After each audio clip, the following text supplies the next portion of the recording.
So we looked at the components of the endocannabinoid system. Now let's kind of do a bit more of a deep dive into the actual functioning of the endocannabinoid system. What do we know about what it does for us so far? And we've already talked about how we don't know a lot about the endocannabinoid system. It was really only kind of discovered or proven to be a thing, 30, 40 years ago. And because it was related to cannabis, there wasn't a lot of research being put into it because they'd have to acknowledge that there was a plant material that actually could be healthy for us. So in this module, we'll look at just the overall functioning of the endocannabinoid system. We'll review some of the very basic parts of the human nervous system as well. We'll explore how the endocannabinoid functions in various organs and body systems. It's quite fascinating how that's working. And then we'll just talk about other influences on our endocannabinoid system, maybe a few things about self-care of your endocannabinoid system. It's an interesting area of study. So we've already talked about some of the basic functioning of the endocannabinoid system, but we'll just review that. It's involved in memory and learning, decision-making, our reward perception, our emotions. So again, those are all sort of the intangible parts of who we are and how we function in the world, how we show up. It's also works in physiological or physical parts of our body. So digestion, our motor function, which just means how we move in the world, coordination, those kinds of things. Our immune response, the inflammatory response or inflammation, and inflammation is a real vital part of our immune system. Our appetite, whether we're hungry or not hungry, the endocannabinoid system actually influences our appetite quite a bit. How we perceive pain or don't perceive pain. And then we can use that to how we can manage pain, especially for people who have had accidents or things like that. They're living with chronic pain. Our blood pressure, it's a really important functioning of the endocannabinoid system to maintain a blood pressure that's neither too high nor too low. Our bone growth. So bone growth, not just when we're children or developing in the womb or as children grow until we become adults, but also we're continually shedding our bone cells and then remodeling or relaying down minerals, keeping our bones stronger. So we know that there are certain things that we could do both with diet and exercise to make our bones nice and strong. And the endocannabinoid system has a big role to play in those. And then of course our connective tissue health, which is not just, the things that we think of connecting the body together, but also things like blood, sinew, lymphatics, all that flows through the body as well. So here is a really good model of the human nervous system. We kind of have the central nervous system that we talked about before, which is that part of the brain and then the brain stem that goes down through the spinal cord. That's part of our central nervous system, and you can remember that because it comes down the spine. It's in the central part of the body. Now, of course, the central nervous system has all of these nerve cells that kind of come out, or nerve lines, neurons that come out of the central nervous system and make their way throughout the whole body. So really, the central nervous system is an important part of all of our physiology. And then we have both the parasympathetic and the sympathetic nervous system, and some of those are under conscious control and some of them are under unconscious control. So again, you don't need to go into this and understand the nervous system in great detail, but it's a great place to kind of study up. Helps us to understand how the endocannabinoid system fits in as part of our nervous system. And we can think of the nervous system as the electrical components of the body, where we're talking about electricity or electrical impulses as sending signals back and forth around the body. So it's a big part of how the different areas of our body communicate with each other. So within the nervous system itself, how does the endocannabinoid system fit in or work with the nervous system or influence the nervous system? Well, first of all, we know that there's a component of the endocannabinoid system that actually modulates the HPA. So that's the hypothalamic pituitary adrenal axis. So sometimes it's called the HPA axis or just the HPA.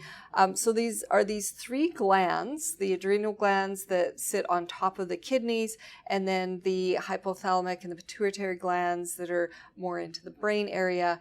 And these are this controls a lot of things like our hormonal system and our regulatory system for keeping our body warm or cold, keeping that kind of temperature control happening.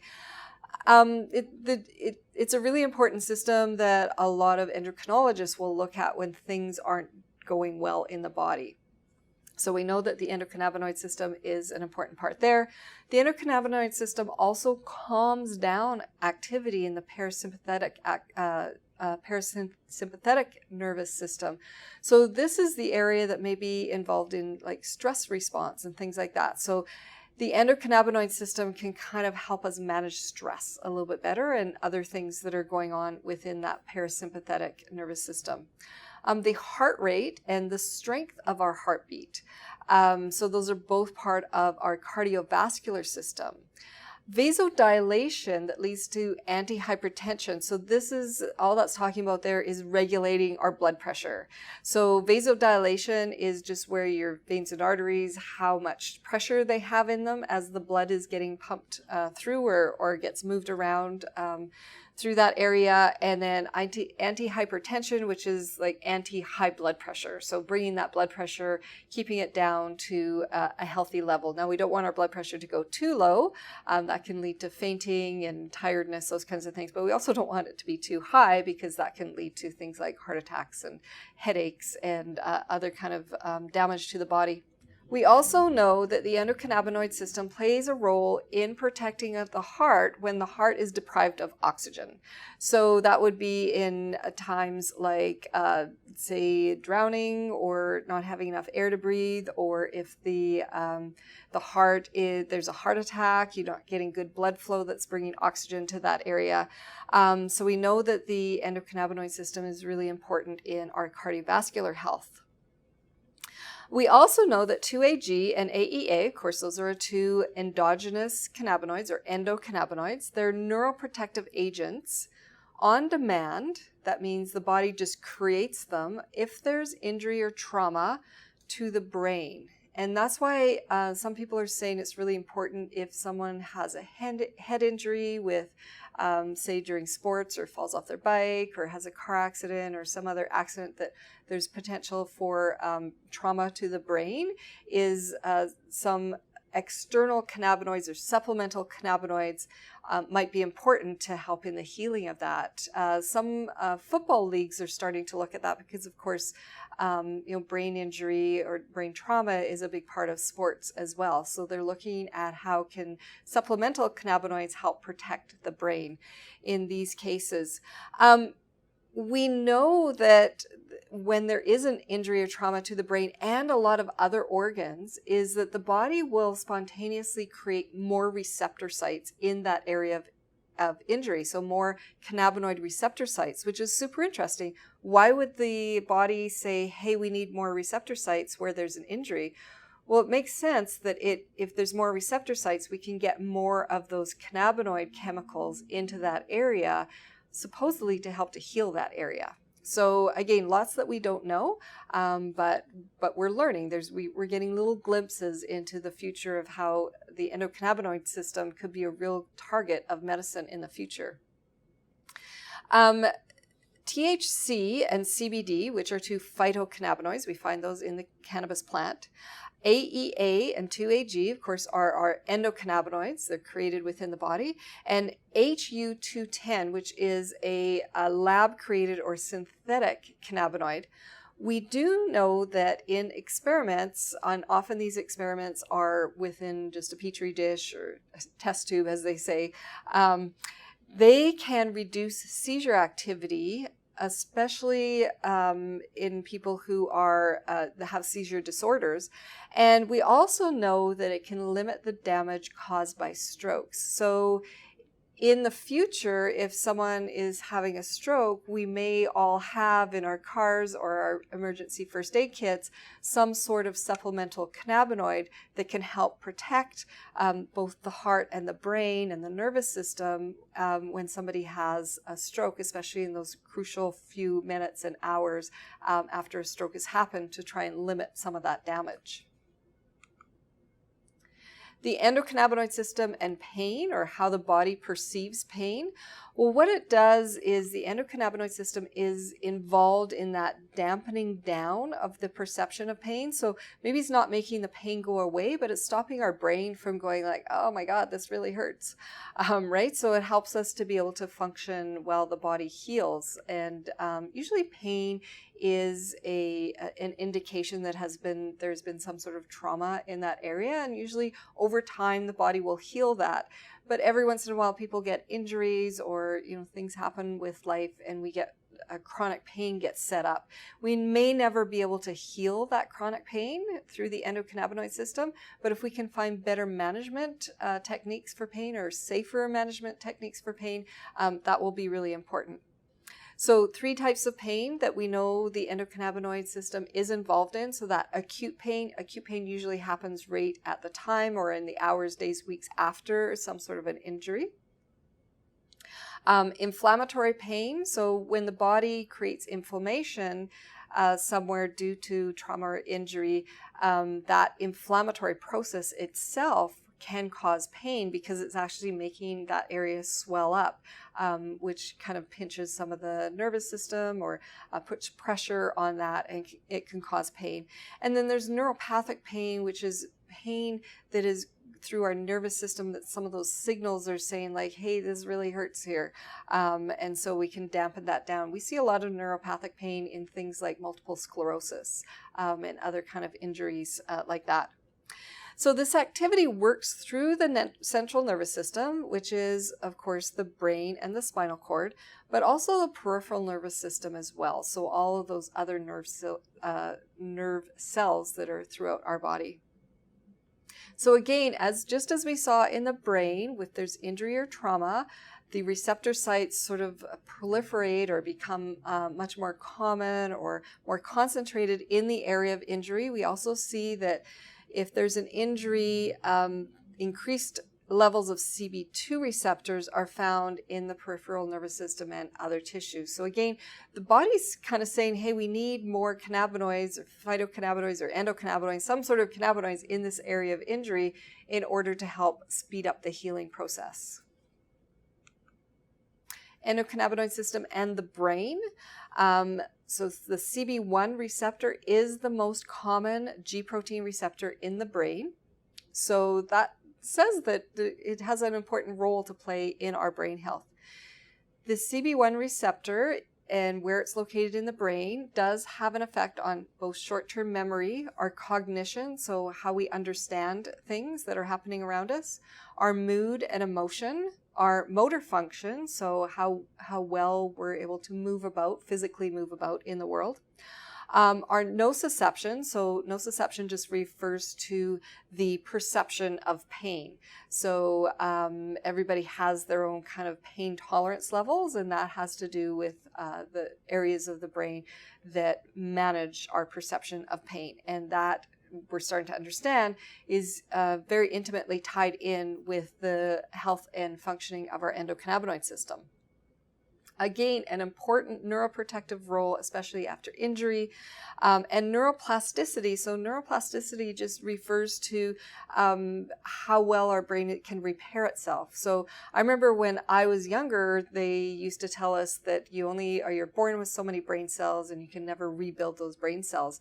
And so people used to think that people with brain injuries that maybe paralyzed them could never learn to walk again. And we're starting to understand, we haven't quite unlocked that yet, but we're starting to understand that the brain can repair itself after damage, and that we can create new brain cells. And that process is called neurogenesis. So that's the formation of new brain cells. So again, super fascinating area to study.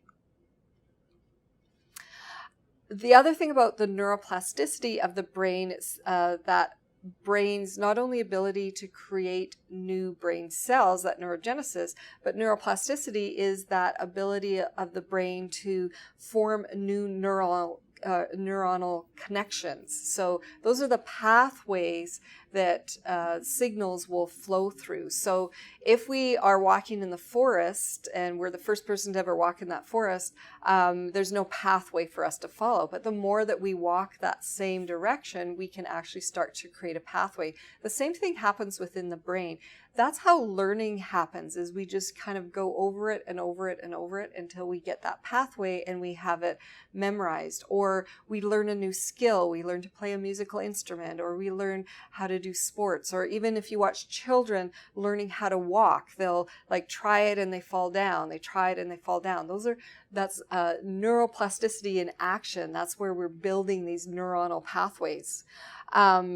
This is also how the brain compensates for an injury. So if a part of the brain gets injured, we now know that whatever part of that brain was important for, the brain will just reroute, find new pathways. So in the same way, if there's, say, a house or a farm that has a big flood on it and the river kind of floods out part of the pasture land, the farmer just doesn't say, oh, well, no more pasture land. They'll take another area of that land and create new pasture. So it's our brain is always kind of learning how to have new pathways. This is also really important. We talked about, the toddler learning how to walk. That's that neuroplasticity in action. But we can also use it for repairing things. So not learning new things like learning how to play an instrument or learning a new skill, learning a new athletic ability, but also new situations. So it's called adaptive learning. So people who've had a stroke or they've had some sort of brain injury, they have to relearn how to walk or relearn how to talk. So that it's a struggle. It creates those new neuronal pathways. A really interesting thing about this is a way to keep your brain healthy. There's a lot of interest now in like brain puzzles. So doing some of those little puzzles where you have to kind of think. Those are really important for keeping the brain healthy. But another way that you can really keep your brain healthy is to try and learn new things that you haven't done before. So even just walking a new route in the neighborhood instead of the same route that you always walk, you're going to be helping your brain create new pathways. They say that that ability to kind of that adaptive learning, so always learning new skills, learning a new language, learning to play an instrument, learning a new athletic skill, those are all really important for keeping our brain healthy because we keep those new pathways being created. This is also an area where we get into habits and addictions, is we have those pathways that are so ingrained that we have to kind of try and pull those back, let those pathways grow over and create new healthier pathways. That's how it's sort of kind of nitty gritty of how people get out of addiction. And it's hard. It's hard to create new pathways. If you've ever tried to learn a new language or learn to play a new instrument, it's super frustrating. But eventually, if you keep at it, it gets easier and easier and easier. And that's really called adaptive learning. And the endocannabinoid system plays a big role in that. We don't truly understand how yet, but it does play a big role in adaptive learning in the brain. So the endocannabinoid system and bone formation. So we know that the time when our bones are growing the most, of course, is fetal development in the womb before we're born. But then all that growth that happens during adolescence. Of course, there's a great deal of growth that happens prior to adolescence, but then we have those big growth spurts. That's creating new bone. The long bones become longer, that we get to sort of whatever our genetic height is going to be. That's when all of that happens. But continuously throughout life, we are degrading and recreating our bones. It takes a lot longer than, when we have continually having skin that is growing and sloughing off and regrowing. We get new skin. That's how the body will heal itself. It's a much slower process in the bones because they're much more dense, so it's harder to do. The bones are the biggest store of minerals in the body. So if you're not getting enough dietary minerals, then the body is going to leach those needed minerals out of our bone stores. And that's where, as we get older, we can be set up for things like osteoarthritis, osteoporosis, because the body is pulling too many minerals, or over our lifetime has pulled too many minerals out of the bones and not replace them. So the body is constantly recirculating the minerals that make up our bone. And we now know that both AEA and 2-AG, our two endogenous cannabinoids, are produced in bone cells. So again, that tells us, well, if they're actually produced there, it must have a pretty important role to play in our bone health. So we have this thing called osteoclast and osteoblast. So that's what I was just mentioning, is the body will pull minerals out of the bone or will put minerals back into the bone. If we can slow down that osteoclast activity, which is pulling the minerals out of the bone, then we can help save the bones and stop that osteoporosis from developing over a lifetime. If we increase the osteoblast activity, so that's the building and repair of bone, again, we can get much stronger bones that will keep us strong and healthy and standing up straight through into our elderly years. We also know that CBD, or supplemental CBD, so that would be CBD from the plant material, like cannabis, that actually may help to speed up the repair of bones. So if someone's had an injury, they've broken a bone, CBD may be a helpful supplement to help with that healing. It may also be a really important supplement to help in our elderly to keep their bones strong, so they don't get up, hunched over or breaking a hip, those kinds of things. Our endocannabinoid system and immune function. So earlier we talked about how all of our organs of immunity are really quite concentrated with CB receptors, cannabinoid receptors. It's really important. Our endocannabinoid system is so important to our immunity.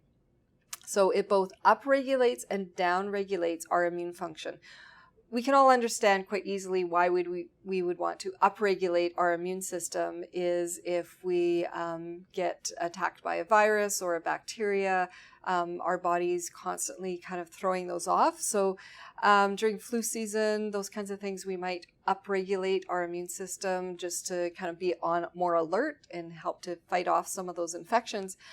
But the body can also have too much immune function where immunity is sort of on overdrive. It's sort of like the bouncer at the bar that's a little bit too rigorous about throwing people out.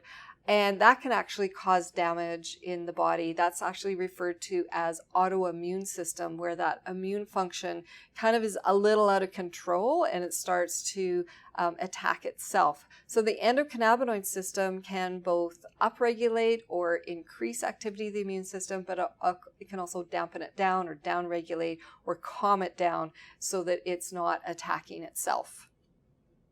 We also know that it can increase T cell immunity, or T cells. So this is cell-mediated immunity. This is what happens at the cellular level.